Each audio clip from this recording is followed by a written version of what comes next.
Hi, welcome to my channel. This is the continuation video of Bill of Exchange. In the previous video, we have seen how to calculate maturity date or due date for Bill of Exchange. You can find the playlist in the description box. Here we are going to see accounting of Bill of Exchange or promissory note.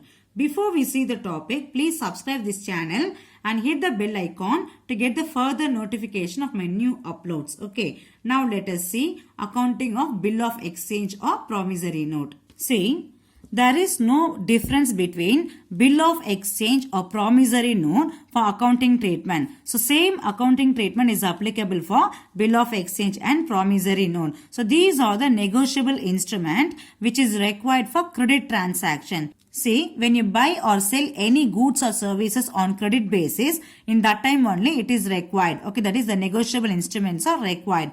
Now we are going to see how to record all these transactions in the books of drawer and drawee. So first let us see entries in the books of drawer. So drawer means the one who grant the credit, that is the supplier or seller, one who allow the credit facility to customer. They are called drawer. Okay, now how to make entries in the books of drawer. See, generally when you sell any, assume you are a drawer, you are a supplier. So when you make entry in your books of accounts at the time of selling goods on credit basis, what is the entry? When you sell goods on credit basis, the entry will be debtors account debtor to sales account. Okay, debtor means the customer. You have to mention the name of the customer to whom you have sold goods on credit basis. Okay, that has to be entered debit side. And to sales account. Sales is an income, so it has to be credited. Okay, this is the normal entry when you sell goods on credit basis.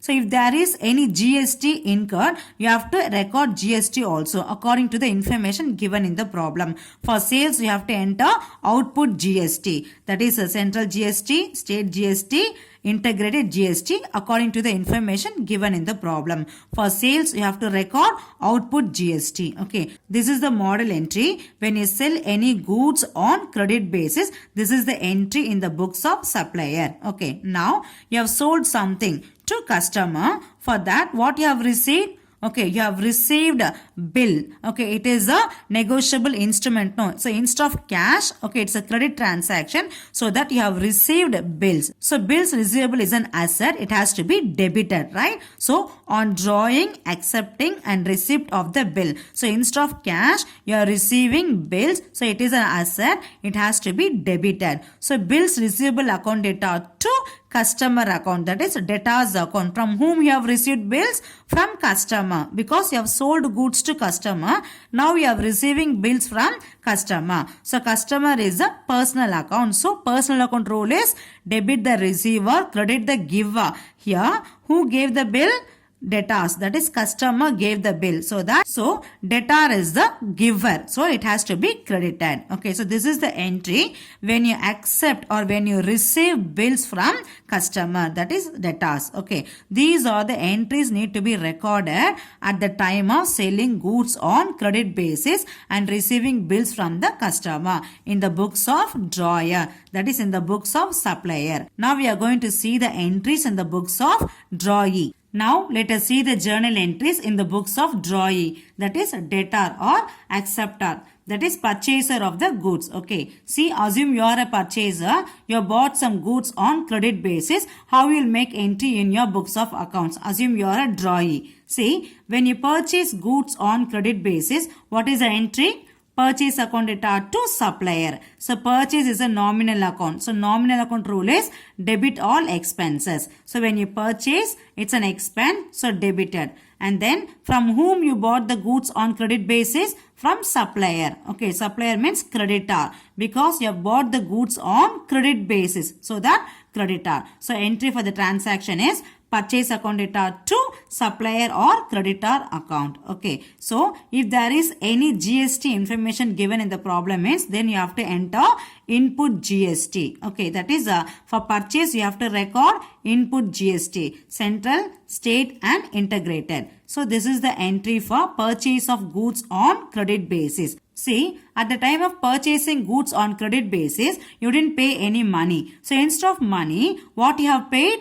you have paid bills. Okay, for that you have to make record. So entry, when acceptance of bill is given, you have given the bills to supplier. Okay, so what is the entry? Who is the receiver? When you pay bills, okay, who is the receiver?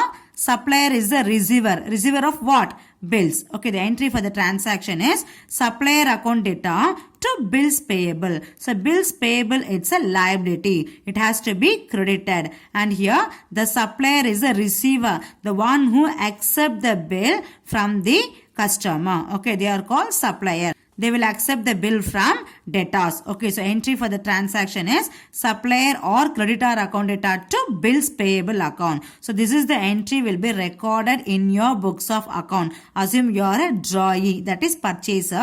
Okay, you have bought some goods. Instead of cash, you have paid bills. So it is a liability. And to whom you have paid bills? To supplier. So entry supplier account data to bills payable account. Now see the next entry. On payment of the bill at maturity. See, you have paid bills to supplier, right?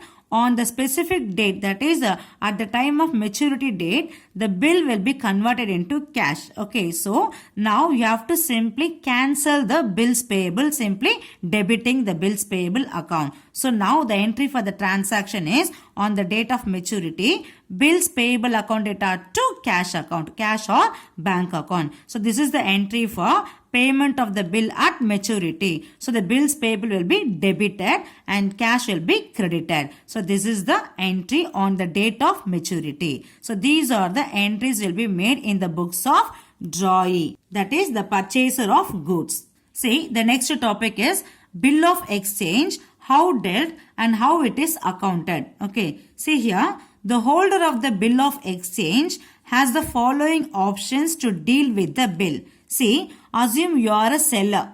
You have sold some goods to customer on credit basis. So instead of cash, you have received bills for the credit transaction. Now you are a holder of bill of exchange. So you have 4 different options to deal with the bills. Okay, let us see one by one. The first one is retain the bill till the date of maturity. So that is the first option. And the second one is discount the bill with bank. So immediately you can encash the bill with some discount. Okay. And the next one is endorse the bill in favor of a creditor. You can transfer the bill to some other third party. Okay. This is called as endorse the bill. And the last one is send the bill for collection. These are the 4 options are there to deal with the bill of exchange for the holder of the bills. Okay. We are going to see one by one along with the problem in the next video. You can find the links in the description box. Hope you like this video. Don't forget to hit the like, subscribe and share with your friends. Thank you.